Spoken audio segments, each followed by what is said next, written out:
there's an experiment being conducted behind these locked gates. I think that's... I am doing nothing till I get my results. Complete yourself. Hang on, John. Hey, come on.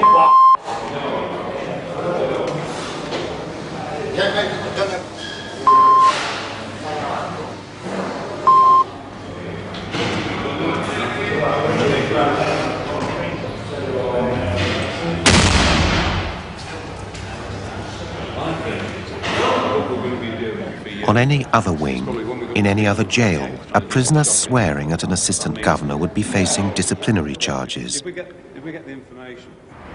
But Hull Prison's A wing is testing a softly regime on some of the most dangerous and disruptive inmates sent from long-term dispersal jails.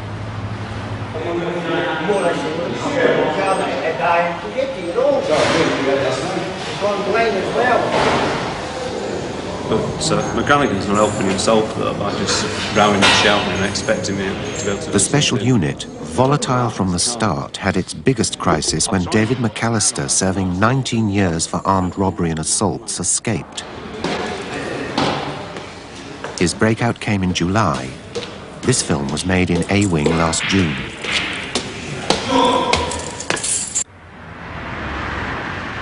The prisoners arrive from punishment blocks all over the country. They've been in constant trouble, and this is an attempt to break the pattern. At a time when prison resources are stretched, the unit has cost nearly £1 million and is heavily staffed.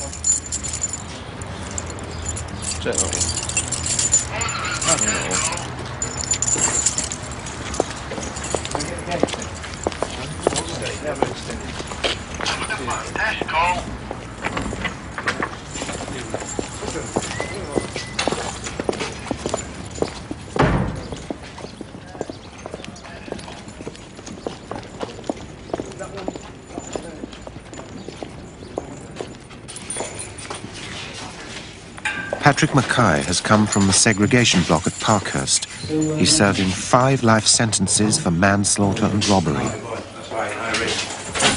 That's a platform.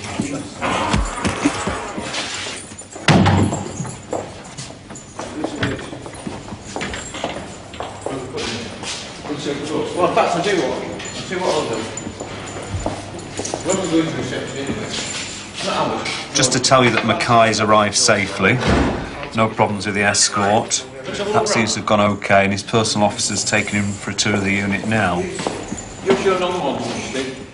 That gives us, what, 10 inmates now on the roll, although we've only got 8 of them, because Sykes is still down the segregation unit, completing his punishment, although he's going to be coming up at the weekend. So that should take us back to 9. Richards is still down there, and doesn't seem to be much prospect of him coming back. No, it's where the thing was, aren't they?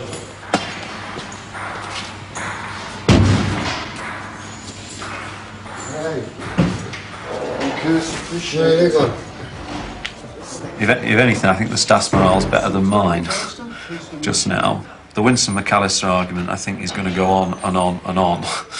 And that could end in tears, or it could resolve itself. But they're kind of like 2 icebergs that aren't rushing to be melted. Do you know Mercedes, Joe the Greek? Frank Winston is serving life for murder. He was here a week, and they shanghaied him from me. He went to Manchester. I was at Manchester and I lay down with him. Yeah, I'm not certain. I think I've vaguely heard the name. Yeah. Yeah. What about Albany? You ever been to Albany? Albany, yes, I was at Albany in 1986, I think I was at Albany for a short period of time.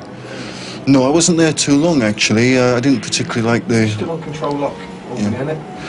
Not anymore. They're back on the keys. I thought they were on like only 6 at a time, slop out, over the riots.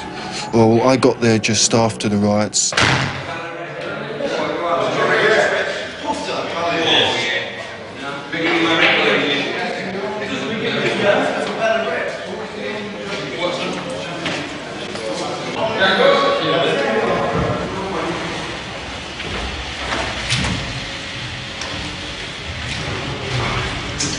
we've been going for about 6 months now. It's very much an experimental thing. The proof of the pudding will be, come back in 12 months' time, if there's a number of inmates who are getting stuck in and making good progress, we can put an argument to the prison department that this way of dealing with inmates is a good one and a positive one. And there'll probably be further units built. If it doesn't work here, however, with all the resources that we've got and the high staffing ratio that we've got, I think it could well be back to the drawing board, and the prison department might think it's not been worth the investment. I came from the block straight onto the wing, and of course it was mind-blowing with all this new colour TVs, videos, and you can order a video. Like the first night you seen the colours of the cartoon, like I wanted to kick the TV in. I was just going to go smash. You used to enjoy watching the ads. Oh yeah, this is the ads that I was watching. I was watching the ads. I haven't seen any for 3 years, and because of the amount of hassle got down the block and everything, and when you see, it's like it hypnotises you, that the colours and everything, and it brings out the aggression. And of course, you're sitting there like, you know, it's like a junkie withdrawing from his junk. Like you want to kick the TV in.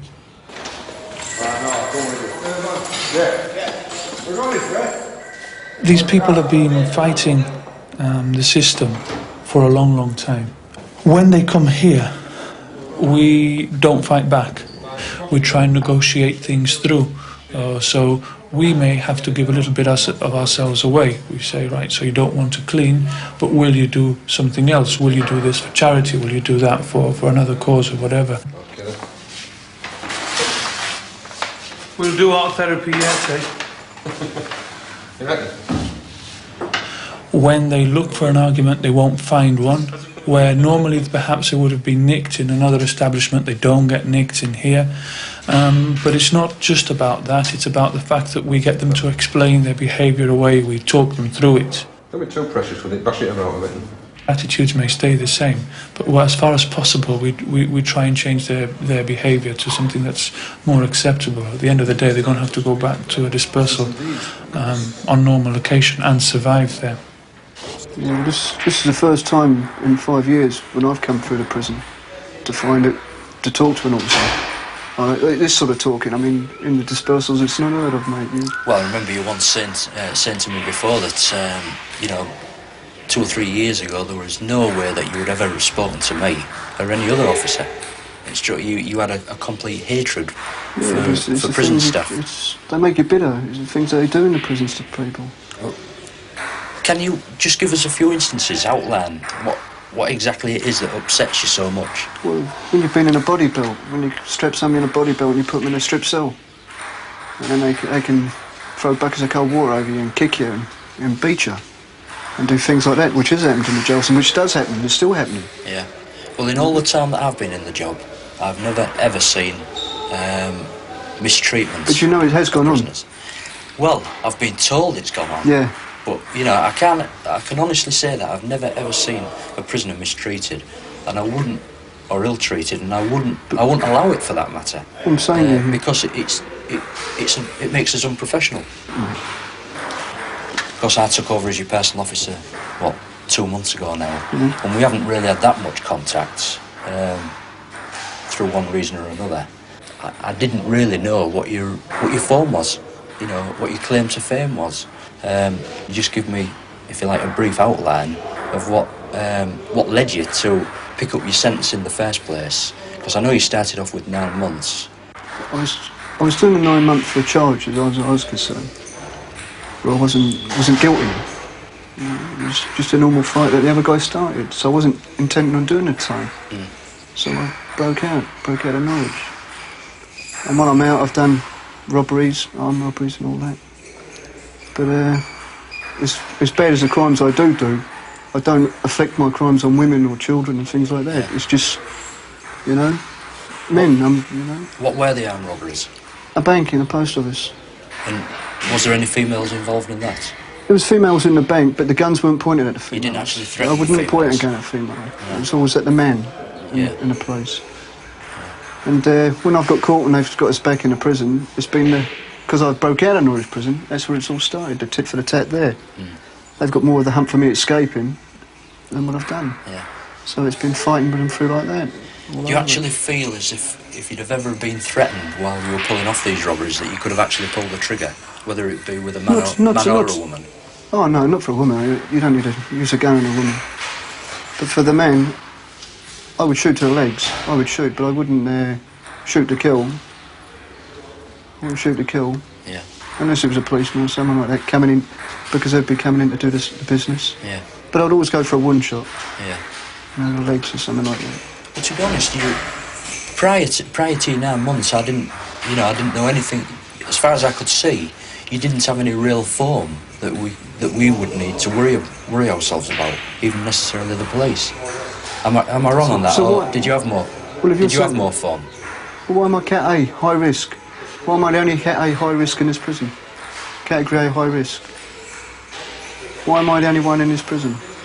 Well, I think possibly it's because of the actual escape attempts and the successful escapes that you've, managed in the past. But that's still, I mean, you've got somebody like Freddie who can kill some people, and murderers and real bad cases. Yeah.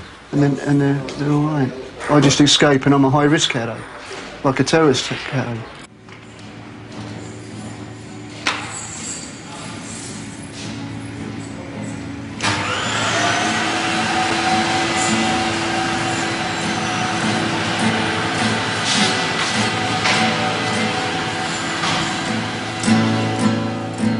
Fred Lowe has been out of institutions for only 44 days since he was 16. He's now 32 and serving 2 life sentences and 20 years for grievous bodily harm, aggravated burglary and attempted robbery. He received a 3rd life sentence for the manslaughter of an inmate at Gartree Prison. Today, for the first time, he's chosen to talk about that killing to psychologist Tom Smith. I've gone downstairs, says, give some scissors out of the office, boss, so just want to trim the beard. So he gave me them.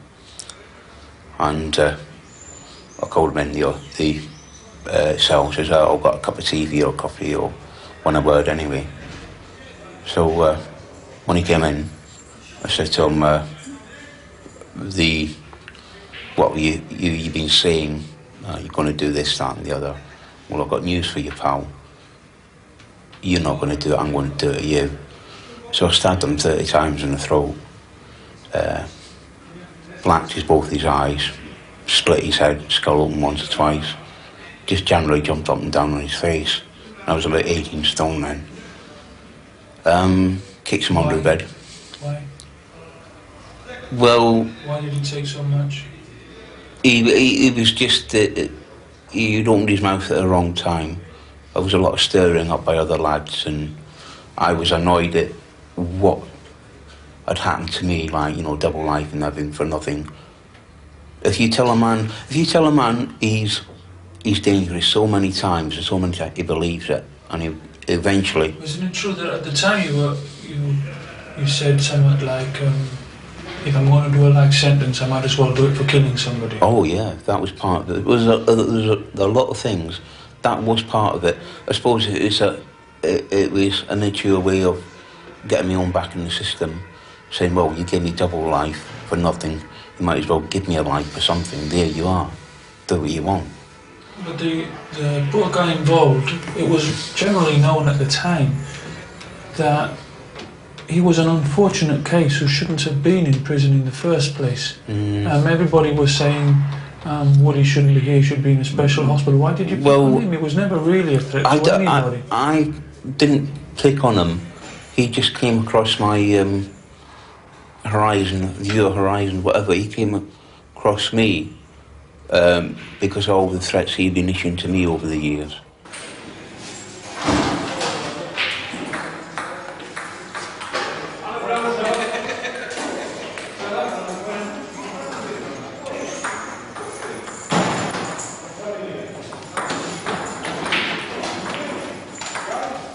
Do you feel at the time of the offence you were a psychopath or behaving psychopathically? From the point of view of somebody who is supposedly using that label to enjoy taking human life, There was never, ever any suggestion in my mind that I was ever a psychopath, if one wants to use that criterion. I could have perhaps understood some people being rather uncertain as to whether or not I was.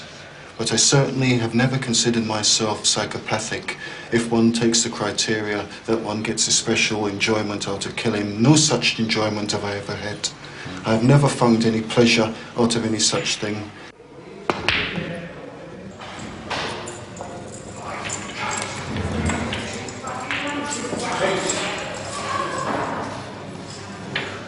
I know there's still bad feeling between you and McAllister, and a lot of that surrounds Brenda, yeah? I know that. I've been trying to take the edge off it. If Brenda sits in a TV room with anybody, I'm not going to tell her not to do that as long as she's doing her teaching job. It happened again today. And I told you the other day and you done nothing about it. Hang on. There's an argument between you and McAllister that's been going on for some time now. We've taken a lot of the heat out of the situation.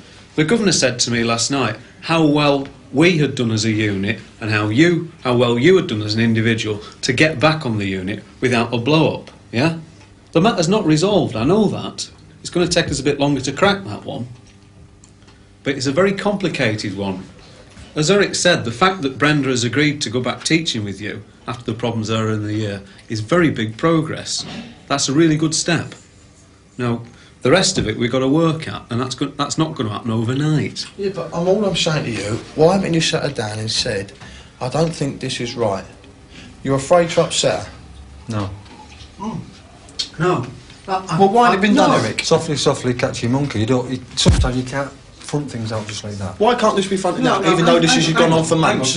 No. Because it's going to cause other ripples with you and Dave, man.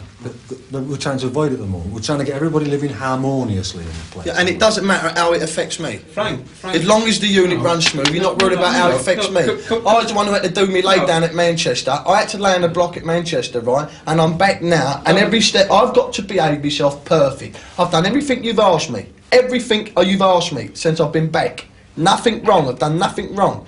When I come to you with a problem, I don't get no solve. It don't get solved. That's not true. No, I don't expect you to go on classes with Frank at this stage. It's far too early. I wouldn't go him at any stage. Well, fair enough. I've sold it at Norbury. Fair enough, but you know what the problem is, and the fact that I am going to be working with him from now on. Yeah, I know the problem is. Like I said to Norbury, no, I'm not going any classes with him for what he did to me last time. If I'm not in any classes with him, he can't do me no damage. As for grassing and telling lies, because I want to hurt him. That's all I want to do with him. I just want to hurt him. And as soon as I touch him, I get moved, and that's me back in segregations. And I ain't going to give him that satisfaction. Exactly. But I want him to come to me. But what's to say, even if you didn't, you didn't resolve the problem? I You would. still wouldn't lose this. As in being on the unit. Well, I'll face it when it comes. I'll face it when it comes. I ain't always going to be here anyway. No, but you want to progress from here. Brenda's going to turn it round. She started turning it round today. Since your return to the unit, she's been turning it round. Okay. Yeah. All right, we'll leave it like that. Anyway, I've got this for over tea. Right. You're going to take it up over tea? Yeah. Oh, well, that's all right. He broke this. No, you broke it. I never broke it. Well, What did John Rose do? John Rose broke the file. Yeah, I know, because he showed me how to break Don't it. forget, it's the middle about the hard one. Just can't finish it. I bought the petition. Oh, right. Right. See you later, Frank. Right. Yeah. Well, it's different here. It's mind games. Oh, come on. It is. It's mind games. It's all nice. You see in the morning when you get up in the morning, you're walking down the stairs. There must be about 20 officers that says good morning to you. There's never more to than see 12. what response they're going to get. How are you going to be today? Yeah. Good morning, Dave. Good morning. We're Good just being morning. civil. That's not mind games. We haven't got No, but the it's a intelligence to play different mind games. approach to what people have been used to. Yes, of course it is. They've been used to all different. Now they're getting a different approach to it. Yeah. It's all being nice, you know. Yeah. It's a bit hard when people have been all bad to you. You know, Was that what you found really hard when you first came here? Yeah. You stupid.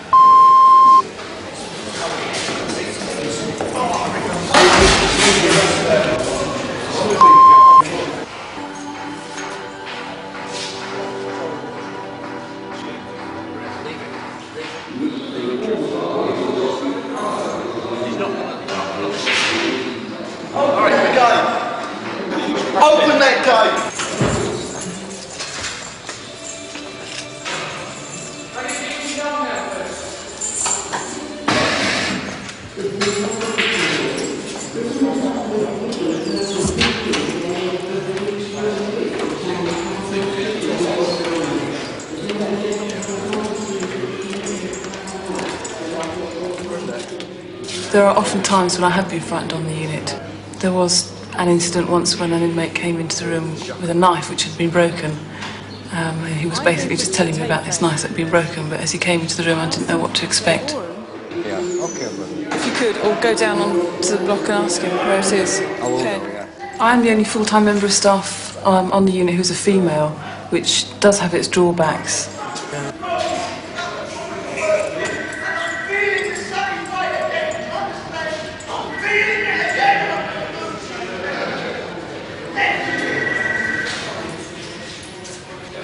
The inmates relate to me in different ways, and obviously that can cause a lot of problems, especially if a member of the team or one of the inmates has difficulties relating to female staff, because in a lot of cases it might be the first time they've had the opportunity to talk to a woman in years. D-Wing is slopping out. This is the everyday scene in the rest of Hull Prison. No lavatories in cells here, and no association for some on this overcrowded wing. It houses 200 convicted and unsentenced prisoners. They're in their cells for up to 23 hours a day. The contrast with A-Wing is startling. It's led to resentment against the special unit's 26 prison officers, all volunteers. There's a lot of stick going about in the rest of the prison. They're saying that we don't know how to say no to these people.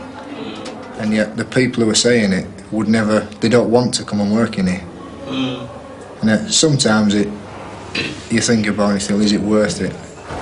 The classic, they call it the Wendy House. Yeah.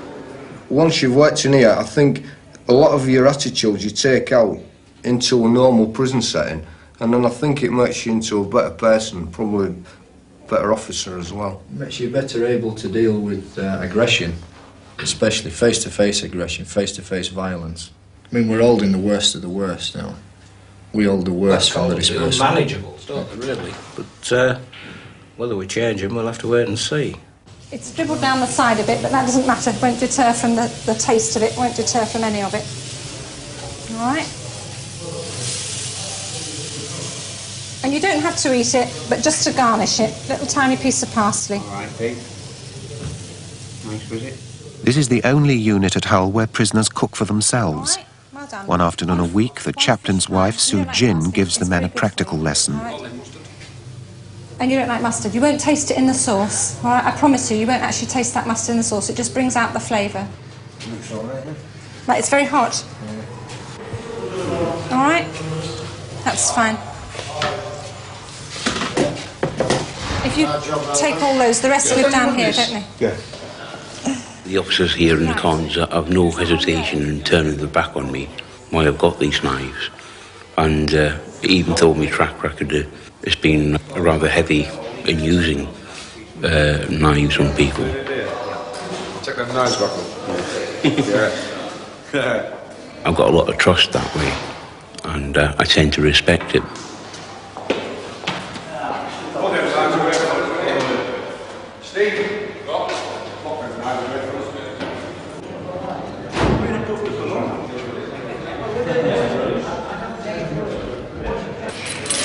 Barry, after, just go down the seg unit. Just go down the seg unit.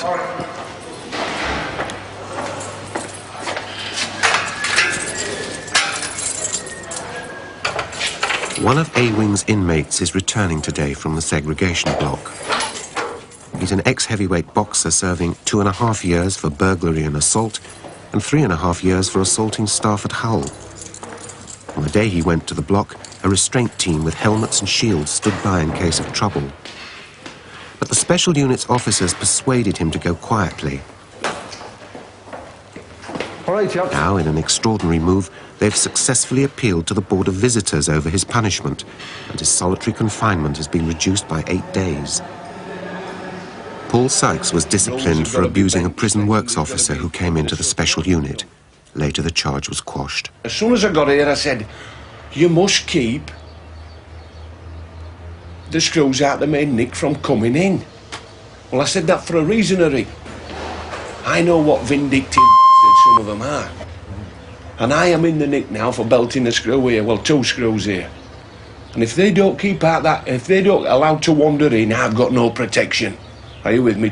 Now then, a screw's coming out the main nick, gone in the office. Paul Sykes has hit me. 3 days later, I'm nicked for assault. I said, I'm not playing. I'm not playing. Go ahead with it. Go ahead with it. Some kind of game it is. I don't know what kind of game it is, but I'm not playing. I'm watching through the window and I see the Board of Visitors come in. 4 of them. 2 of them had done my parole application, did my parole application, and the other 2 have strolled about the wing when it first opened, wandering about, smiling benignly and saying like, how lucky you are, what lucky chaps you are. And I've given them all a coating, every one of them give them a coating. Told them that they're here to protect prisoners' rights. That's what they're there for, to see the system doesn't trample on them. That's what they're in the job for. I said, everywhere you go, this statutory rights has been obliterated. And what does he say? When he was the Minister of Prisons, he said, it's not our policy to let inmates know the rules. Well, I know the rules, yeah, and they should know the rules, and they should make sure that the system plays to them. And I've given them all a coating. These are the lots that's now coming in to try me. The charge isn't assault now, it's abusive and threatening language.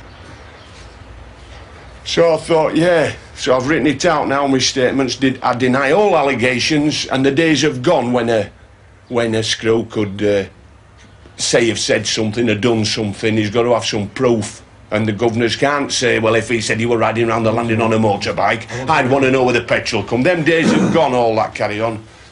Yeah. So I've written it all down, and it's a straightforward bylaw, case dismissed. Paul Sykes has hit me. If it had have happened at school, when it happens at school, and he'd have run to the teacher, Fred Smith's hit me. Just have a look at him. No marks, no anything, just, well, go and hit him back then. That's what they say, yeah. And that's what they should have said to him.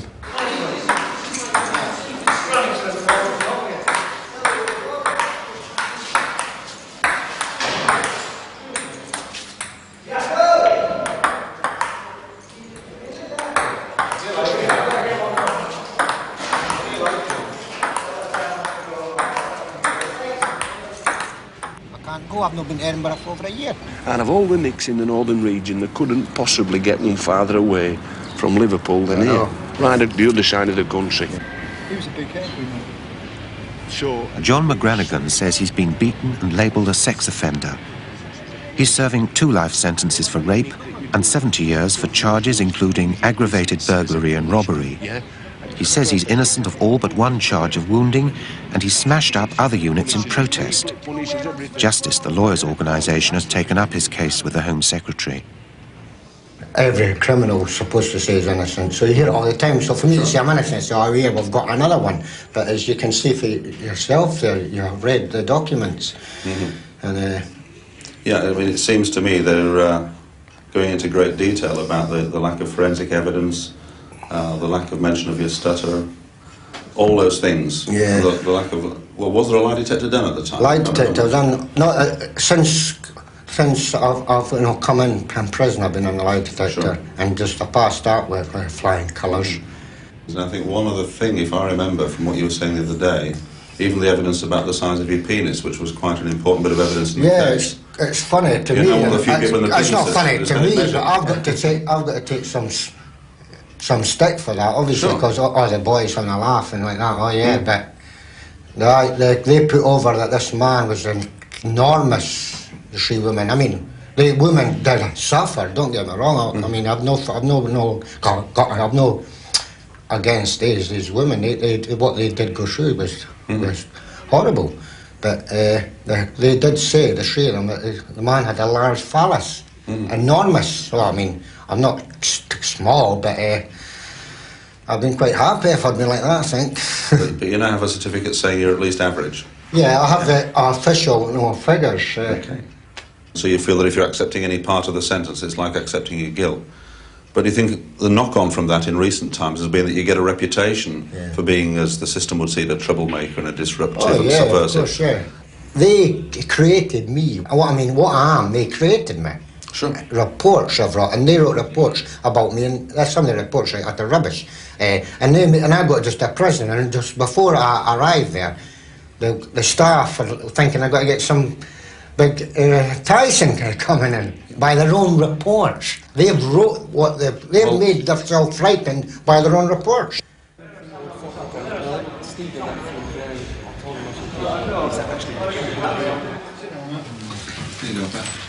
Right. You know everybody here, don't you? Yeah. Wish I did. It's an induction meeting. We just spoke about your first week, how we've seen it. I think it should be a gradual thing. I think we've said that we'd expect you to be with us at this time next year. Yes, I should understand. Beyond that, you know, we can't ever really say, because that's something that we debate amongst ourselves and talk about with headquarters. Have there been any problems with the other inmates whilst you've been here or not? No. Well, not as yet, anyway. To be accurate. Have you got any concerns that there might be? Not particularly, no. But I can't read the future anymore. No. When you look at it, Paul, I wonder whether it's a waste. It's wasted on these people. Whether it wouldn't be better if the new lads, you know, when I say new lads, I don't mean new. I'm talking about new in the crime. If we spent a bit more time with them and tried to steer them and give them these facilities and all like that, it seems like these always seem to be getting the best, and we treat them with kid gloves. Other prisoners do get a raw deal in financial terms compared with this lot, but we're really taking people from the top end who'd be causing problems in the other dispersals. They'd be stuck in the segregation units or causing no end of problems. You know that from when this place was a dispersal. Well, this is where I feel that I justify being here on this unit, in my own opinion, and quite a few of the staff have shown this themselves, that we justify it by the fact that you know, we've done dispersal and we've seen these troublemakers on the landings and who can be a pain in the backside.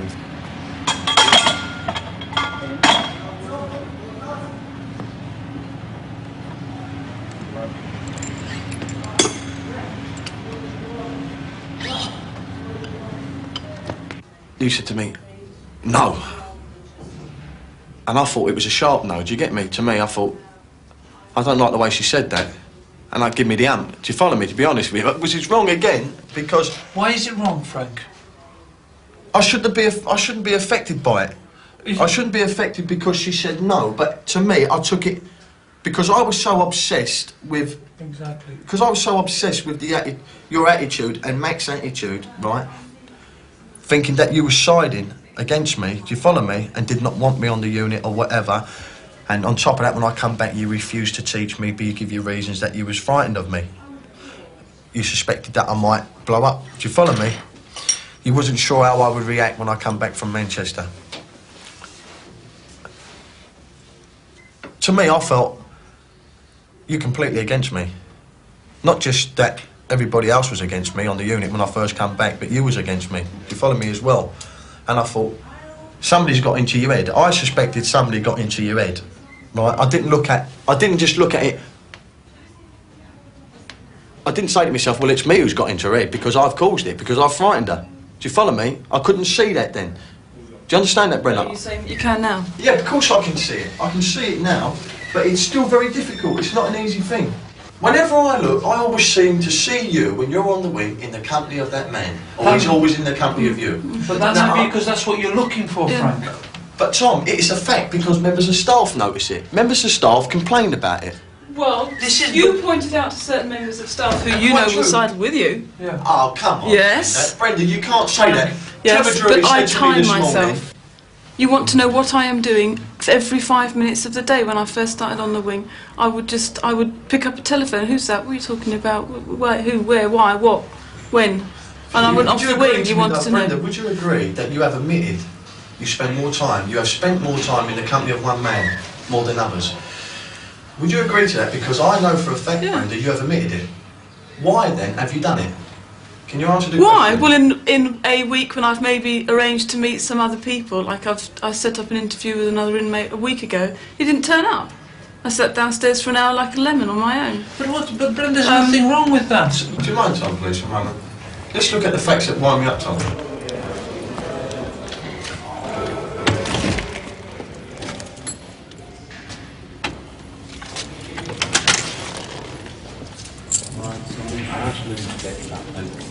Well, are you listening to me now? You have just told me I dig female staff out. I want you to prove that because I'm not going to give up on that now. I will go out of my way. I will go out of my way to prove Frank, you are wrong. Look at your finger.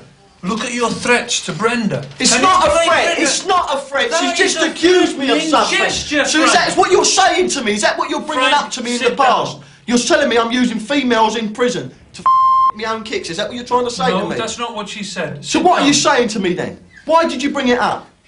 You insulted me there, Brenda. Do you want to stop it? You insulted me, Brenda, and you know you insulted me. You pushed her into it, Frank, as you push her into everything. Why did she bring it up then? Because you threatened To bang her at me, is again. that No. it? How did I threaten her? What did I say Because to you're threaten giving her? her this all the time, I'm Frank. not threatening her. I've not threatened her. He made life an absolute misery for Brenda in there. And if she's been getting that for the last 6 months, nobody, not any one of us, not Brenda because she's female or anything, not any one of us has a right to take the amount of shit that she was getting because he wanted to impose himself on her. If Brenda's been taking that amount of shit for the last few months, it's hardly surprising that she, that she experiences a lot of stress and feels a lot of pressure. So I was there this morning and I was able, I like to think, to control a little bit of the flow. Frank showed his true colours there. I have to say this, Trev. Sure. He went in there with all the good intentions in the world. I'm convinced of that. I'm convinced that he went in with good intentions. I wonder how much he meant these good intentions, because they very quickly evaporated. And what I saw there was not so much a temper control problem. There was a bit of it there. He did lose his rag a little bit, but it was a lot more than that. What, are we going to tell him 1074 or what? Hang on, you need to set your team up. I'm going to get on the telephone to Regent to see about his move. We want him to walk down the Seguin with me. You could do with stuff on the landing. Yeah. You and Matt and me just to one side. Yeah. Right. Well away. You just keep away a discreet distance.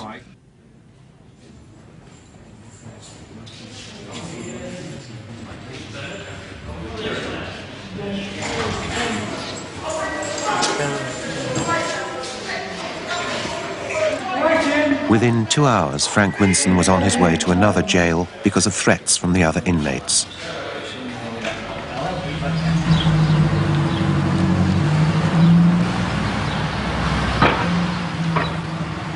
Three weeks later, David McAllister made his escape from the jail. He was caught in London after 5 days and returned to Hull.